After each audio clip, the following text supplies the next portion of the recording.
Welcome to Streaming Into the Voids, What's New in Streaming, where we discuss the highlights of what's available for you to stream the week of December 30th. I'm Kim Hollis, and with me are Raul Burrio, Tim Brighty, and David Mumpower. We will start with Hulu and Ishura Season 1 coming January 3rd. In a world where the Demon King has died, a host of demigods capable of felling him have inherited the world. A master fencer who can figure out how to take out their opponents with a single glance. A lancer so swift they can break the sound barrier. A wyvern rogue who fights with 3 legendary weapons at once. An all-powerful wizard who can speak thoughts into being. An angelic assassin who deals instant death. The battle to determine the mightiest of the mighty begins in this anime series. My money is on the all-powerful one, unless words no longer have meaning.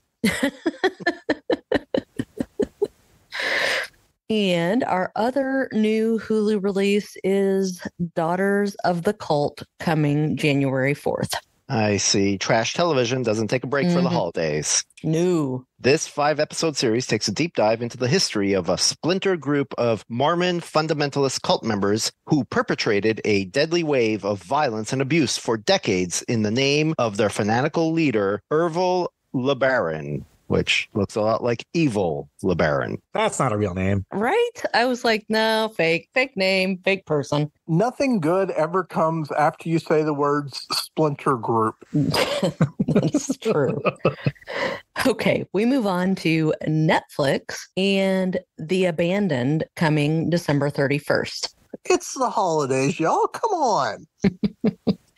When a mysterious corpse is found in a river, a distressed police officer delves into a string of grisly murders as danger quickly approaches. This film comes from Taiwan. Happy holidays, everyone. Well, if you want something happier, how about Blippi Wonder Season 3, also coming December 31st? Aw, Blippi and his animal robot friends explore a garbage truck, an ice cream truck, a construction crane, and more to answer their many questions. You know, in a way, this and The Abandoned are very different projects. You know, I saw Guardians of the Galaxy Volume 3 and Animal Robot Friends makes me very upset. Right? Me too. Now I'm triggered. And also on New Year's Eve is Dave Chappelle. It's just called Dave Chappelle. From his on-stage tackle to the slap heard round the world, Dave Chappelle lets loose in this freewheeling and unfiltered stand-up comedy special. Unfiltered? I see nothing wrong that could happen here. Well, if anything from this week is going to make the ratings, it'll be that, because they did it before, and oh well. Yeah, what you said. On January 1st is Bitconned. In this true crime documentary, 3 guys exploit the freewheeling cryptocurrency market to scam millions from investors and bankroll lavish lifestyles. Yeah, I knew I would never watch this when the first thing I saw in the trailer was a guy saying, "Oh, I always wanted to be a criminal." So there you go. Also on New Year's Day is Harlan Coben's Fool Me Once. In this limited series, when ex-soldier Maya sees her murdered husband on a secret nanny cam, she uncovers a deadly conspiracy that stretches deep into the past. This is a brutal start to 2024. So far it is indeed. Also on January 1st is You Are What You Eat, a twin experiment. In this limited series, identical twins change their diets and lifestyles for 8 weeks in a unique scientific experiment designed to explore how certain foods impact the body. Oh, thank God that's all that is. Okay. Oh, God. Oh. All right. This next show actually looked really delightful. It is an anime series called Delicious in Dungeons, Season 1, coming January 4th. Dungeons, Dragons, and delicious monster stew. Adventurers foray into a cursed buried kingdom to save their friend, cooking up a storm along the way. And you thought Bard was the worst character class. It's like Top Chef meets Dungeons and Dragons. It's amazing. Yep. If you tell this from the monster dwellers and the dungeons perspective, it's a horror film. Absolutely, yes, that's true. Okay, on January 4th is Society of the Snow. This movie tells the true story of a Uruguayan rugby team whose plane crashed in the Andes in 1972. This is the same tragedy that was told in the 1993 movie Alive. And despite being a story of a Uruguayan team, this is Spain's official selection for the 2024 Academy Awards. Also on January 4th is The Brother's Son.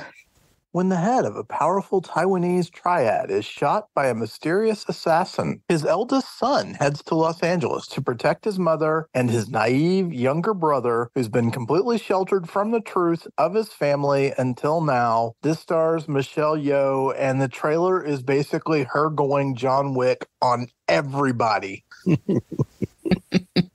We close out our Netflix releases with Good Grief coming January 5th. Written, directed, and starring Dan Levy from Schitt's Creek, Mark was content living in the shadow of his larger-than-life husband, Oliver. But when Oliver unexpectedly dies, Mark's world shatters, sending him and his two best friends, Sophie and Thomas, on a soul-searching trip to Paris that reveals some hard truths they each needed to face. It also stars Luke Evans, Ruth Negga, and Himesh Patel. That's an A-plus cast. Yep, that's a great cast. And Dan Levy's showing here he can flex that acting muscle of his. This is very much a drama, very much a weepy drama. Yep. But it looks very top-notch quality. It does. Yep. I watched the trailer and I had actually read about it before seeing the trailer, and I love Dan Levy, so I'm here for it. On Peacock, one that was announced after we recorded last week was The Holdovers, which debuted on December 29th. Alexander Payne's critically acclaimed movie starring Paul Giamatti about a prep school teacher who's left to watch over a handful of misfit students during Christmas break arrives. Divine Joy Randolph, the detective lady from Only Murders in the Building, is apparently a complete lock for Best Supporting Actress, at least as of today. I haven't been following that closely, but I was just looking, and she's absolutely cleaning up in the Critics Awards, whereas every other category is kind of spread out. She has won pretty much every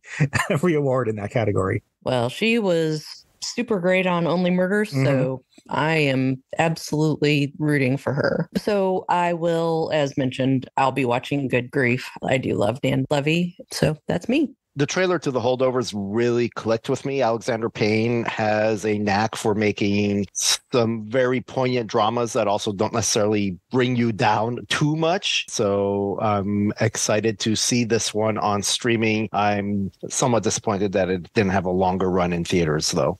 And then if you know anything about Kim and I, you know that we were way into Hong Kong cinema before the rest of the Western Hemisphere caught up. The Brother's Son is pretty much my heaven on earth. I cannot wait to watch it. And I'm probably going to watch Delicious in Dungeon Season 1 because Kim and I think it looks fun, don't we? Yeah, it does. It looks like a lot of fun. I always enjoy video games where you do cooking, so it kind of tickles that spot for me. So go watch something.